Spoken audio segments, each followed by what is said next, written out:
हिमाचल प्रदेश की खूबसूरत वादियों में जहां पहाड़ों की शांति है और प्रकृति की सौंदर्यता जो हर दिल को छू लेती है, वहां पर एक ऐसी घटना घटित होती है जो इस शांत प्रदेश को हिलाकर रख देती है, जो न सिर्फ एक परिवार को तोड़ती है बल्कि पूरे सिस्टम पर सवाल खड़े कर देती है।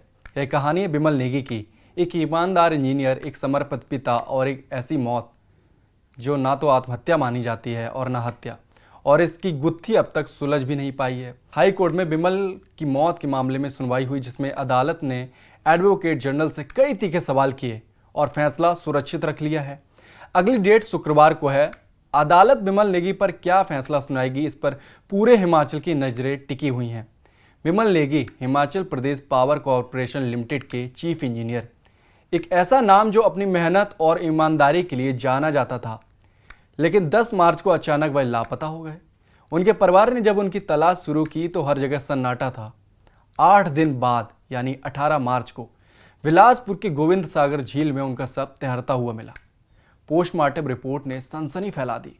कोई चोट के निशान नहीं, लेकिन मौत हुई शव मिलने से 5-6 दिन पहले, ऐसा रिपोर्ट में लिखा गया।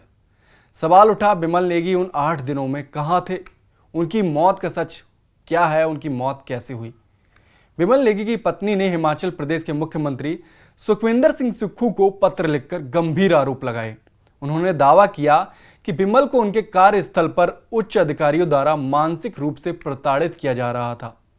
पावर कॉरपोरेशन के तत्कालीन प्रबंधक निदेशक हरकेश मीणा और निदेशक देशराज पर गलत काम के लिए दबाव डालने और बिमल को देर रात तक ऑफिस में रोकने के आरोप लगे। परिवार का कहना था कि बिमल तनाव में थे, दवाइयां ले रहे थे और कार्यस्थल का माहौल उनके लिए असहनीय हो गया था। बिमल नेगी की मौत का मामला सड़क से लेकर विधानसभा तक गूंजा था। विपक्षी दल भाजपा ने इस मामले में सीबीआई जांच की मांग की थी, जिसके बाद आरोपी अधिकारियों को सस्पेंड कर दिया गया और जांच शुरू हुई। लेकिन जांच हुई क्या और क्या निकला, ये किसी को भी नहीं पता। इस मामले में सरकार ने गृह विभाग के अतिरिक्त मुख्य सचिव ओंकार शर्मा के डायरेक्शन में जांच के आदेश दिए थे, जिन्होंने विभाग में काम कर रहे अधिकारियों से पूछताछ की और एक रिपोर्ट दाखिल की। जांच के बाद उस रिपोर्ट में क्लियर किया गया कि बिमल पर काफी ज्यादा दबाव था और उनके ऊपर काम करने वाले अधिकारी लगातार उन पर प्रेशर बना रहे थे। इसके बाद डीजीपी ने भी पुलिस की एक एसआईटी गठित की और जांच के आदेश दिए। एसआईटी ने भी रिपोर्ट दाखिल की और दोनों ही रिपोर्ट में इस बात का मेंशन है कि बिमल पर लगातार दबाव बनाया जा रहा था। पुलिस की एसआईटी जांच में क्या सामने आया, उस पर बात करते हैं। एसआईटी को जांच में एक ऐसे सबूत मिले हैं जो यह दर्शाते हैं कि बिमल नेगी को सुसाइड के लिए उकसाया गया था। एसआईटी की जांच के दायरे में कॉरपोरेशन के कई अधिकारी हैं जिन्होंने बिमल नेगी को लंबे समय तक मानसिक रूप से प्रताड़ित किया और ज्यादा प्रेशर में काम करने को मजबूर किया। सूत्रों के मुताबिक इन अधिकारियों के खिलाफ जल्दी चार्जशीट दाखिल की जाएगी। सूत्रों ने कहा है कि शिमला पुलिस के एक अधिकारी पर भी चार्जशीट दाखिल करने की तैयारी की जा रही है। जांच में सामने आया कि नेगी बीते 5 सालों से मानसिक तनाव में थे और इसका इलाज भी चल रहा था। कॉरपोरेशन के अधिकारियों को इसकी जानकारी होने के बावजूद वे बिमल नेगी पर अनावश्यक दबाव डालते रहे और उनसे ऐसे काम करवाए गए जो उनके अधिकार क्षेत्र के बाहर थे, उनके अधिकार क्षेत्र में आते भी नहीं थे। एसआईटी ने अब तक 2 दर्जन से अधिक मोबाइल फोन, दफ्तर के रिकॉर्ड, सरकारी आदेशों की प्रतियां, फाइलों की नोटिंग, लैपटॉप, डायरी और अन्य डिजिटल सबूत जब्त किए हैं।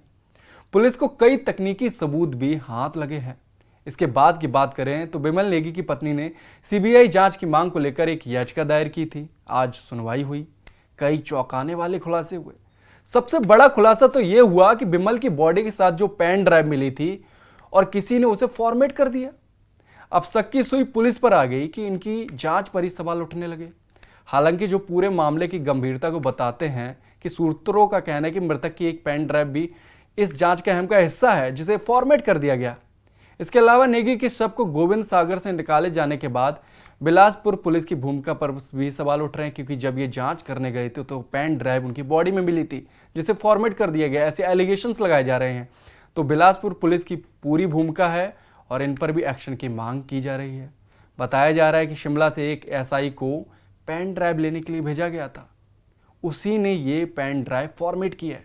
उसकी भूमिका संदेह के घेरे में है। उसका नाम तो नहीं बता सकते, बट बिलासपुर पुलिस की भूमिका बिल्कुल ही संदेह के घेरे में है। ये एक ही हाई प्रोफाइल केस बनता जा रहा है। कोर्ट में जब एडवोकेट जनरल से सवाल किया गया कि सीबीआई जांच क्यों नहीं करवाई गई, तो एडवोकेट जनरल अनूप रतन ने कोर्ट में कहा कि सीबीआई जांच से पुलिस का मनोबल गिरेगा।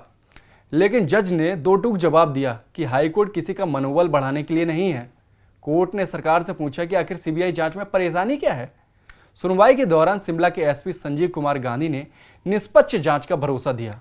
विमल नेगी के मामा राजेंद्र नेगी ने सरकार और पुलिस की जांच पर सवाल उठाए।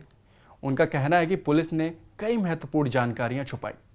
एक पेन ड्राइव जो विमल के सबके साथ मिली थी, उसमें क्या था, क्यों उसे फॉर्मेट किया गया, क्या ये सबूतों से छेड़छाड़ का हिस्सा था। नेता प्रतिपक्ष जयराम ठाकुर ने सवाल उठाया कि आखिर क्यों एक ईमानदारी की अधिकारी की मौत को आत्महत्या करार देने की जल्दबाजी की जा रही है। क्यों महत्वपूर्ण सबूतों जैसे कि एक पेन ड्राइव को कथित तौर पर छुपाया गया और उसको फॉर्मेट कर दिया गया। अब शुक्रवार को होने वाली अगली सुनवाई पर पूरे हिमाचल की नजरें टिकी हैं। ऐसी सूरत में हमने कहा कि इस सारे मामले की जांच सीबीआई से करे तो बेहतर रहेगा। कारण यह है कि बहुत प्रश्न खड़े हैं। सरकार निष्पक्ष जांच करने की स्थिति में नहीं हो पाएगी। लेकिन मुख्यमंत्री जी ने विधानसभा के अंदर कहा कि आप लोग राजनीति कर रहे हैं।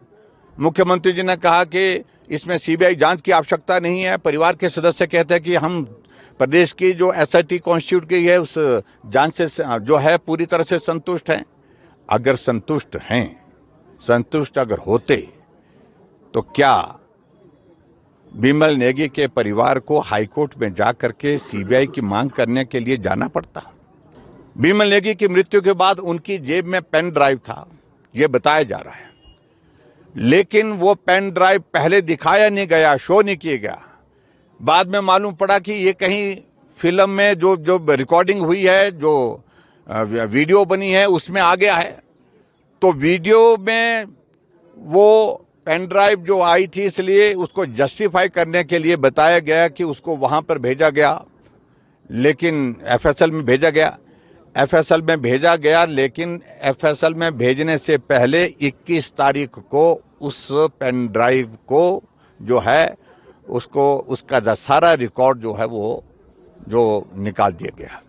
यानी कि सबूत को छुपाने का प्रयत्न किया गया।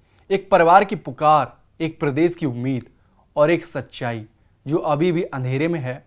विमल नेगी की कहानी सिर्फ एक उनकी कहानी नहीं है, बल्कि हर उस इंसान की कहानी है जो सिस्टम के दबाव में दम तोड़ देता है। विमल नेगी की मौत सिर्फ एक परिवार का दर्द नहीं, बल्कि एक सिस्टम पर सवाल है। क्या यह आत्महत्या थी या एक प्री प्लान साजिश और उसके बाद हत्या? क्या सच को दबाने की कोशिश की जा रही है? हिमाचल प्रदेश हाई कोर्ट का फैसला इस रहस्य की परतें खोल सकता है, लेकिन सवाल वही है, क्या विमल नेगी को न्याय मिल पाएगा?